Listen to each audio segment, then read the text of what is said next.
बच्चों, आज का पाठ है सत्य और असत्य की परीक्षा। सत्य के ग्रहण करने और असत्य को छोड़ने में सर्वदा उद्यत रहना चाहिए। तो इसमें क्या बताया है कि हमें सच को ग्रहण करने में और असत्य झूठ को छोड़ने में हमेशा तैयार रहना चाहिए। अर्थात हमें सच बोलना चाहिए और झूठ को छोड़ देना चाहिए। यह आर्य समाज का चौथा नियम है। वैसे सभी मतावलंबी इससे सहमत है। सभी जो लोग हैं, सबके जो मत हैं, वो सभी लोग इससे सहमत हैं। किंतु सत्य का ग्रहण और असत्य का त्याग तभी हो सकता है जब हमें सत्य को पहचानना आता हो। तो ये बात बिल्कुल सही है। जब आपको सत्य और असत्य की पहचान ही नहीं होगी, तब तक आप कैसे असत्य को ग्रहण करोगे और सत्य को ग्रहण करोगे और असत्य को छोड़ोगे। महर्षि दयानंद जी के शब्दों में सत्य क्या है, असत्य क्या है, इसकी परीक्षा के 5 साधन हैं। इसमें प्रथम है ईश्वर, उसके गुण, कर्म, स्वभाव और वेद विद्या। अब सत्य और असत्य क्या है, इसकी परीक्षा करने के लिए, ये जांचने के लिए कि सत्य क्या होता है और असत्य क्या होता है, तो स्वामी दयानंद जी ने 5 साधन ऐसे बताए हैं। जिसमें पहला साधन है ईश्वर, उनके गुण, उनके कर्म, उनका स्वभाव और उनके वेद विद्या, जो उनके धार्मिक ग्रंथ हैं। दूसरा है सृष्टि क्रम। सृष्टि क्रम क्या होता है? ये दुनिया की जिस क्रम के अनुसार चलती है। तीसरा है प्रत्यक्ष आदि 8 प्रमाण। प्रत्यक्ष मतलब जो सामने दिखाई देते हैं, ऐसे 8 प्रमाण।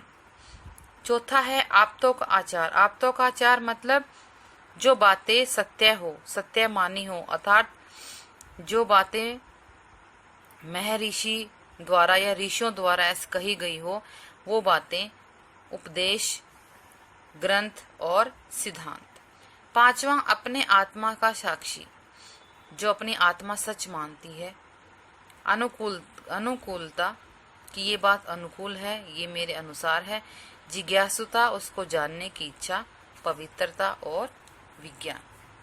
अब बच्चों, ये 5 साधन बताए हैं जो है सत्य और असत्य को पहचानने के लिए। सबसे पहले ईश्वर आदि से परीक्षा करना उसको कहते हैं जो ईश्वर का न्याय आदि गुण, पक्षपात रहित सृष्टि बनाने का कर्म और सत्य, न्याय, दयालुता, परोपकारिता आदि स्वभाव और वेदोपदेश से सत्य और धर्म ठहरे, वही सत्य और धर्म है। और जो असत्य और अधर्म ठहरे, वही असत्य और अधर्म है। अब ईश्वर आदि की परीक्षा करना किसको कहते हैं? जो ईश्वर ने हमारे साथ न्याय किया है, जो वो पक्षपात रहित हमें गुण प्रदान करते हैं, जो सृष्टि बनाने का वो काम करते हैं, जो न्याय वो करते हैं, जो दया रखते हैं लोगों पर, दूसरों के उपकार के लिए हमेशा तैयार रहते हैं, उनका स्वभाव है दूसरों का उपकार करना, और वेदोपदेश से सत्य और धर्म ठहरे, और जो वेद उन्होंने बनाए हैं भगवान ने, उसमें क्या सत्य है, धर्म की बातें हैं, ये सब क्या है? सत्य और धर्म है। और जो असत्य और अधर्म है ठहरे, वही असत्य है। जो वेदों में असत्य बातें बताई गई हैं वो असत्य है, और जो सत्य बताई गई हैं वो सत्य है। सृष्टि कर्म उसे कहते हैं जो सृष्टि के गुण, कर्म, स्वभाव के विरुद्ध और प्रकृति के नियमों के विपरीत हो, वह मिथ्या, और जो अनुकूल हो वह सत्य। अब सृष्टि क्रम क्या होता है? जो सृष्टि बनाई जाती है, जैसे जो प्रकृति के नियम भगवान ने बनाए हैं, अगर कोई चीज प्रकृति के नियम के विरुद्ध है तो वो झूठ है, जो प्रकृति के अनुकूल है तो वो सच है। जैसे कोई कहे कि बिना माँ बाप के लड़का, अगर कोई कहे कि ये लड़का है और इसका कोई माँ बाप नहीं है, माँ बाप है ही नहीं, सिर्फ लड़का है, तो वो सृष्टि के विपरीत है, क्योंकि माँ बाप के बाद ही बच्चा पैदा होता है। अगर कोई हमें कहे कान से देखना, हमें पता है आंख से देखना है, लेकिन अगर कोई कहे कान से देखता हूँ, तो हमें पता है वो भी सृष्टि के विरुद्ध है। आंख से बोलना, ये सब बातें सृष्टि क्रम के विरुद्ध होने से मिथ्या हैं। अब ये आपको पता है ये सब बातें झूठ हैं, क्योंकि प्रकृति ने ऐसा बनाया ही नहीं। प्रकृति ने हमें आंखें दी हैं देखने के लिए, कान दिए हैं सुनने के लिए। अब ईसा मसीह के बारे में भी बात प्रसिद्ध है कि वह बिना बाप कुमारी मरियम नामक कन्या से पैदा हुआ था। ऐसा होना सर्वथा असंभव है। अतः मिथ्या है, क्योंकि एक बच्चे के लिए माँ बाप दोनों का होना बहुत जरूरी है। इसी प्रकार चित्रों में गणेश जी का सिर हाथी का बनाया जाता है, हनुमान आदि का मुख बंदर और पूंछ से युक्त माने जाते हैं।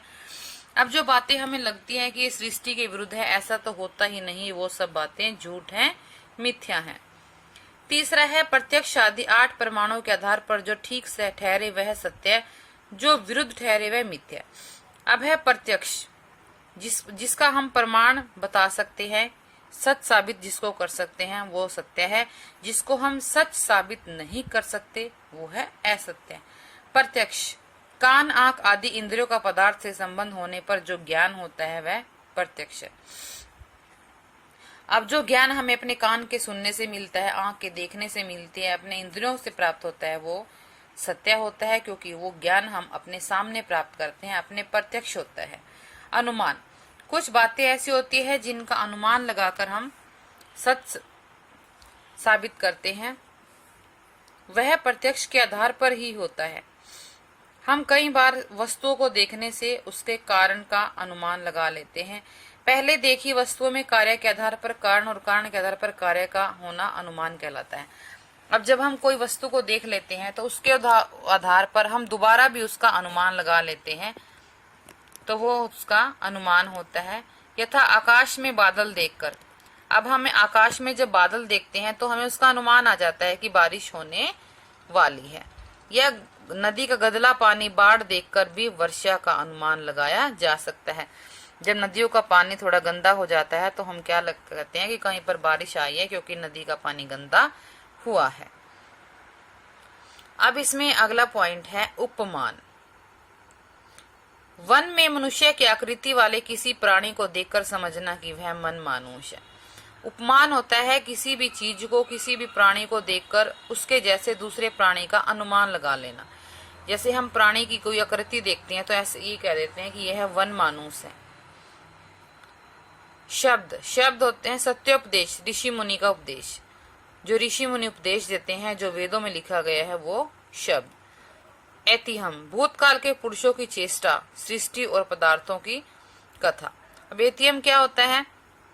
जो भूतकाल में पुरुष हो गया, जो महापुरुष थे, उनकी कथाएं हम सुनते हैं, सृष्टि के बारे में बात सुनते हैं, या किसी पदार्थ के बारे में उसकी पिछली कहानी, उसके कारण सुनते हैं, तो ये कथाएं सुनकर भी हमें सत्य का अनुमान आ जाता है। नेक्स्ट है अर्थापत्ति। अर्थापत्ति एक बात को सुनकर प्रसंग से दूसरी बात जान लेना।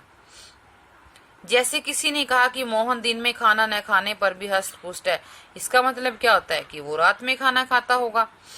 जब हम एक बात को सुनकर उसके दूसरी बात के बारे में अनुमान लगा लेते हैं तो उसको हम कहते हैं अर्थापत्ति। संभव, संभव होता है कारण से कार्य होना, कि ये कारण है तो इसे ये कार्य होगा, ये संभव है, जब हम निश्चित उसका अनुमान लगा लेते हैं। नेक्स्ट है अभाव। किसी पदार्थ की अनुपस्थिति कहीं पर देखकर उसके अभाव का निश्चय करना। जब हमें ये निश्चित हो जाता है कि ये पदार्थ यहाँ पर नहीं है तो इसका मतलब इस चीज का यहाँ पर अभाव है। इस प्रकार इन 8 प्रमाणों के आधार पर सत्य असत्य जाना जाता है। आप्तों के आचार और सिद्धांत से परीक्षा करना उसको कहते हैं जो सत्यवादी, सत्यकारी, सत्यमानी, पक्षपात रहित, उसके सबके हितैषी, विद्वान, सबके सुख के लिए यज्ञ करें, वे धार्मिक लोग आप्त कहते हैं। अब आप्त क्या होती हैं? आप्त के आचार सिद्धांत से परीक्षा करना उसको कहते हैं। अब हमने यहाँ पॉइंट पढ़ा था कि आप्तों के आचार और सिद्धांत से भी हम परीक्षा करके बता सकते हैं क्या बात सच है, कि वो सत्यवादी बात है, सत्यकारी है, या सत्य को मानने वाला है, या वो बात पक्षपात रहित है, या सबके हित की है, सबके सुख के लिए यज्ञ करे, वे धार्मिक लोग आप्त कहलाते हैं। अब आप्त का मतलब क्या होते हैं? आप्त का मतलब होते हैं कि वो धार्मिक लोग जो हमेशा सच बोलते हैं, सत्य को मानते हैं, पक्षपात रहित रहते हैं और सबके भले की कामना करते हैं, सबके लिए हवन करते हैं, उन लोगों को हम आप्त बोलते हैं। उनके उपदेश, आचार, ग्रंथ, सिद्धांत से जो युक्त हो सत्य है, जो विपरीत हो वह मिथ्या है। अब ऐसे लोगों के ग्रंथ के अनुसार, सिद्धांत के अनुसार जो वो उपदेश देते हैं धार्मिक लोग, अगर वो बात उनके अनुकूल है तो वो सच है, अगर वो बात उनके अनुकूल नहीं है तो वो झूठ है। आत्मा से परीक्षा उसको कहते हैं जो जो अपना आत्मा अपने लिए चाहे सो सबके लिए चाहना, और जो जो न चाहे सो किसी के लिए न चाहना। जैसे आत्मा में वैसा मन में, जैसा मन में वैसे क्रिया में होने की, जानने की इच्छा, शुद्ध भाव और विद्या के नेत्र से देखकर सत्य सत्य का निश्चय करना चाहिए। अब आत्मा से परीक्षा कैसे? जो हमारे आत्मा में के मन के अंदर हम सोचते हैं वैसा ही हमें इच्छा जाहिर करनी चाहिए, और जैसा हमारी इच्छा होती है वैसी हमें कार्य करना चाहिए। वो होती है आत्मा की परीक्षा।